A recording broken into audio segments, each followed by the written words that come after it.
Okay everyone, welcome back to the channel and welcome back to another video on Gran Turismo 7. I am back with a daily race C from this week's Fuji Group 3. Finally, we got Fuji in Group 3. And yet, this is an extremely competitive lobby, as you can see there. Some really high-ranked drivers, probably over 400 points if this was going to be a GTWS series race. So remember, if you do enjoy this video, hit that subscribe button. Let me know in the comment section if you enjoyed it. And hit that like button, it all helps me out massively. But let's get into this race, which is clearly a very, very sweaty daily race. You know, this could easily be a top split EU GT World Series race. But yeah, this is a daily race and it is extremely competitive. So starting from P6, what we need to do here is drive this very smart and just try not to fight too much really, because we've got a lot of really, really quick drivers that are starting behind us there. And it just shows you how competitive this lobby is. The fact that I've set a pretty good lap time of a 1 minute 37.3, which I think was about 20th in the world at the point of going into this race, and it's starting as P6 in an EU only top split. It's a crazy level of drivers in here, but we're going to drive this sensibly. Now, one thing to note is Joss in this race did not have a setup on. He didn't have one on his car, so I didn't know that going into this race and starting it, but we did find out after it, and it'll explain a few things as we go through the race here. But yeah, trying to stay with him at the moment. He fell back a little bit there, got a little bit loose on the corner, but going into the braking zone, we should be able to catch them up quite nicely through here. We're running the setup that I did on my video, so if you do, on my track guide video for this, so if you do want to check that out, I've also incorporated the setup into the end of this race, so watch it to the end and you'll be able to take down the setup that I'm using in this. You can see taking a very tight line there, nearly getting too tight onto the curb, but able to get onto the throttle nice and early onto this section and then onto the back straight, trying to take a reasonably wide line to get good acceleration, because we know that wind is behind us in the Ford. Now, it's likely that a lot of people are going to pit lap 1 here, because the strategy for this race is pit but don't change tyres. So you're going to see a few people darting off to the pits there to go in and change their tyre, not change their tyres, they're just going to go in and do a stop and go basically.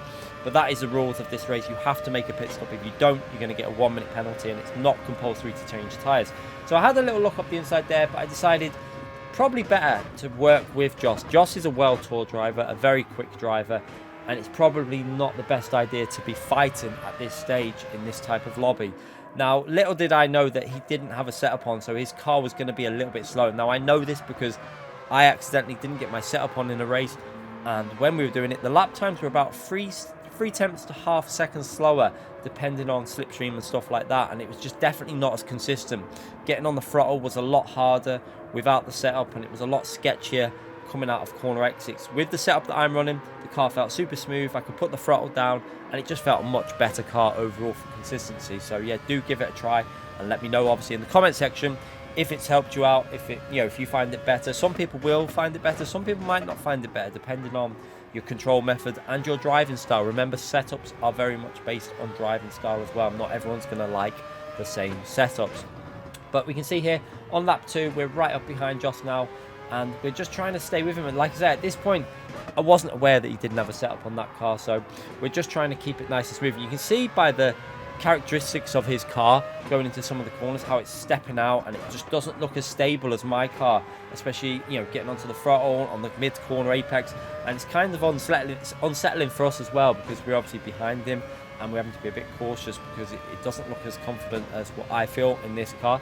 Now, we're picking up the slipstream, but we got Maxime behind us, and one of Gran Turismo's probably fastest drivers in the UK, probably up there as the fastest maybe. But yeah, extremely quick driver in the UK, and he's going to go for a move there. I did go defensive, and I thought, do you know what, in the end, if we tried to carry that defense off, it probably would have ended up in disaster. So went wide, let him back up the inside, and we're just going to tuck him behind the slipstream. I know that he's way faster than me round here, because we had a race earlier on in the week and he was much quicker, and yeah, there was no point fighting this out too much. So stick behind him, and hopefully he can then put Joss under pressure. You can see though, because of that overtake, we've lost a bit of time to Joss there, so a little bit of time lost so far on this early stint. The early laps have been a bit slow.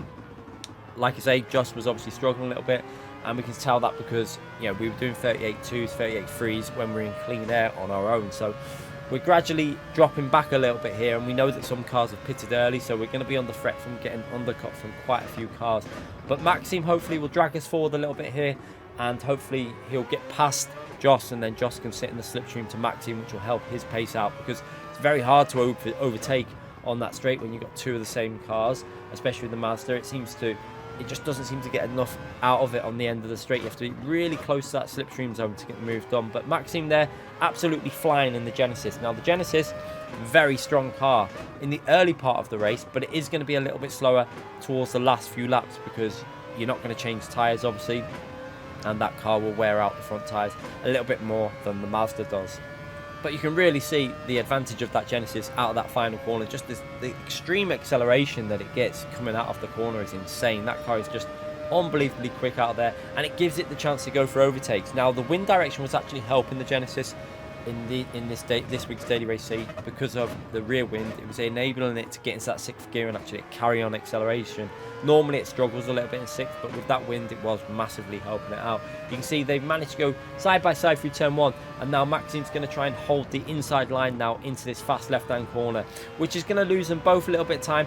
And I'm just going to have to kind of like back out a little bit here because we're getting close and this is going to lose us time. And you can actually see that Calster is going to start gaining massively during this battle here. He's going to gain over half a second on us, so we're going to have a little look up the inside here, and I thought maybe we could get a run, but yeah, the Genesis extreme acceleration just boosted it forward and we're back into that slipstream. But with these battling at the moment, it was starting to get a little bit worrying because we know there's a lot of cars behind that have pitted early. We know that Calster's coming through in the Ford and he's gaining massively while all this fighting is going on. You can see there that Maxime got all out of shape there, which unsettled us a little bit, but we managed to stay right behind him.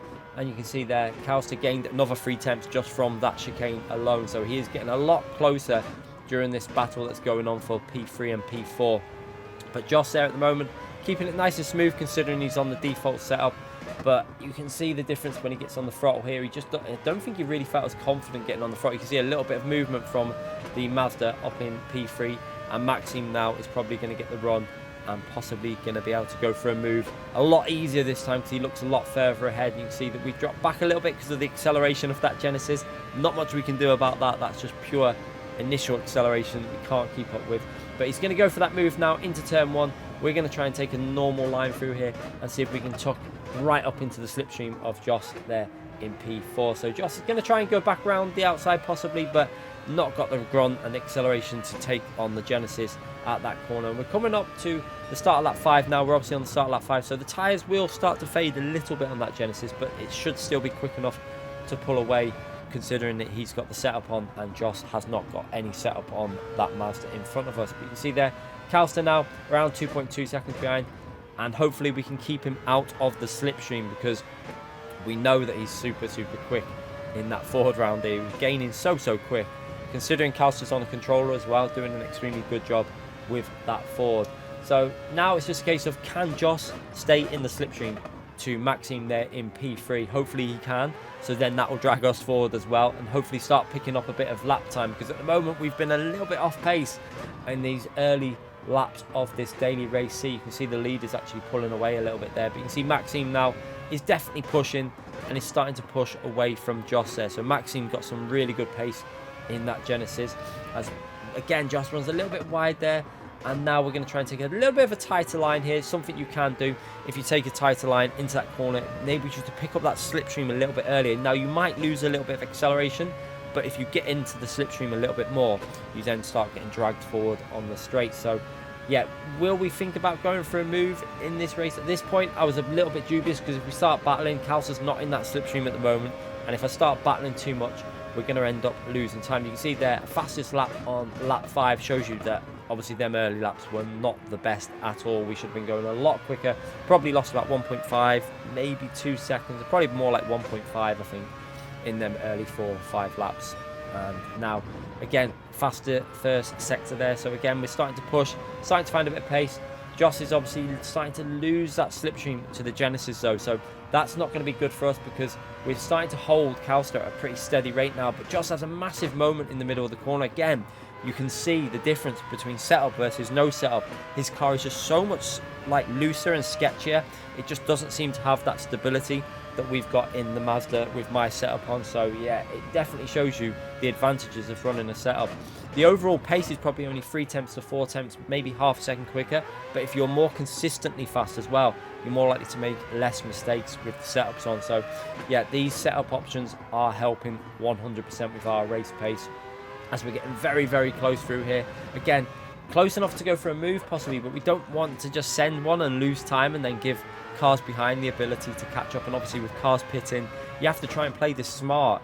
Again, you can see just how close we are here, and he's having to be so patient there. I had to actually get off the throttle slightly because I couldn't put the power down because he was so slow at getting on the throttle. And again, it's all relating to the fact that he's on the normal setup versus my setup with obviously better settings. So again, picking up the slipstream now on the straight. Are we going to be able to go for a move on the straight? He's going to go defensive, so there's not really much we can do. We're going to try and pick that slipstream up, then go back over to the left. And again, we're not really close enough to really send it deep into this corner and then try and go around the outside. So again, it's just a case of tucking behind, and he makes a little bit of a mistake there, which means we tap the rear of his car, which again is going to lose us pace. So you can really see he's starting to struggle now in P4, and Calster now is picking up that slipstream. So he's going to be joining the party for this battle, and this is losing us a lot of time. I think probably, you know, I would predict overall in the start of this race we've lost about 2 seconds with these early laps and these early battles that are going on. But it's not Joss's fault. Obviously, he didn't have the setup on, so I'm sure that he's got one now. If he hasn't, hopefully he can take our setup and give that a try. But again, skipping to the end of lap 7, and you can see we're picking up that slipstream, and you can see this lap had lost us quite a bit of time into the 39, so that's a good half second off what we should really be doing. He's going to go to the right hand side. I'm not going to battle this, because if we start battling too much again, we're just going to lose so much time. And again, we're not close enough to really go for a move that's going to actually work. So Calster getting very close in the braking zone, and now we're just going to try and see if we can just put him under pressure. Maybe he'll make a mistake and maybe we can get past him somewhere. But this is what these super sweaty daily races are like, and this is why we've been pushing. I've been talking about having Group 3 here as a daily race for so long, because PD have never brought it to a daily race C in Group 3 at Fuji since the game came out, which is strange because on GT Sport it was one of the most popular combinations. So hopefully now they'll consider doing, you know, some other combinations that we've been missing in GT7, because there's quite a few. But you can see here getting very, very close there, and again into this final corner you're going to see the instability on his setup. You can see how it just snapped on the braking zone, and again on acceleration for Joss, losing control as the tyre wear is kicking in. And that's another thing, when the tyre wear kicks in, the stability starts to go even more. So he's going to actually go in the pits this lap, because he can see I've got a really good run on the slipstream now, so we're probably going to be able to go for a move. And Calster goes into the pits behind him, and I was actually happy about that, because I knew then that Joss was struggling. I think my pace was considerably better because he was holding me up. So hopefully he will also hold Calster up, and they'll get into a bit of a battle, because now we've got some nice clean air. I can just push on. You can see we're gap to Mac Team in front of us is 2.9 seconds. And by the time we come to the end of lap 10, it's around 2.9 seconds. So our pace was actually matching Maxime at the end of this race. And that's the difference between the cars, really. Not the driver. It's just purely the car. The Mazda is better on tyres than the Genesis. So we're able to match his pace during these last few laps. But now we need to go in the pits on this lap 10. And this is where it's going to get interesting with cars. How many cars have managed to jump us with that loss of time on that first stint, versus, you know, how many cars have been battling because they've pitted early and they've come across traffic. It's going to be really interesting. This is why daily races, when they're like this, are amazing, because you have to be driving almost perfect to get, you know, to even not lose positions. It's crazy level of drivers in this daily race C. So into the pits now, we're going to try and maximize that pit entry. You can kind of abuse it a little bit. You can see we actually graze the wall as we go in there, and you're not going to get a penalty for that. As long as you don't whack it too hard, you won't get any sort of penalty. So straight in the pits, straight back out, no tyre change, and you can see we've actually lost a place there to Time Killer. I think if without the battling, we probably would have been able to hold on to that P6, but now we've got Killian, one of Gran Turismo's fastest drivers, right behind us in the same car, and he's going to be pushing to get past us. So taking a slight defensive line through here, as long as we can just hold the inside. He's going to then go a little bit wider to try and get better exit. And then as we come through here, we're obviously going to get a little lift off the throttle just to try and get it biting, and then onto the throttle aggressively. He gets on the throttle as well, and actually gives us a little tap in the rear there. But luckily, we managed to get on the brakes just in time and hold onto the position. And now we're going to go into the braking for the chicane. And Killian, if you look in the bottom right corner as well, you can see he's lining up that move. He's going to go for the move. Is he going to try it? We're going to go defensive on the right-hand side. He's going to brake very, very late. We're going to try and brake around the right point and then get on the throttle and just about keep our car in that P7 position. So just holding on from Killian at the moment. And now we've just got these final few corners. Again, there is a few overtaking opportunities in these corners as we go. into this left-hand corner. You're going to say we don't want to go too wide in case he thinks about going up the inside. And now into the final corner and just trying to hold on to this P7 in this extremely competitive daily race. And again, getting on the throttle there. He's going to get the throttle. And now, luckily for me, I think he had picked up half a second somewhere, because as we go there, he stays to the right and he's picked up a penalty. So he's going to lose a bit of time, and that's going to give us a little breather before the finishing line. But what a daily race. That is what it's about in these top level daily races. And like I say, that could have been a GT World Series race. It was that competitive. So crazy to see that in a daily race. It's great to see that type of drivers racing in these races, and that's what happens when PD create a good combination. Probably one of the best we've had in a long time. That is the setup that we ran during the race, so feel free to take that, hit the like button, subscribe, let me know in the comment section if it helps you out. And yeah, finally we get Group 3 and probably a top 5 daily race in my opinion. But yeah, brilliant stuff. Thanks again for watching. Hit that like button and I'll see you all for more videos soon.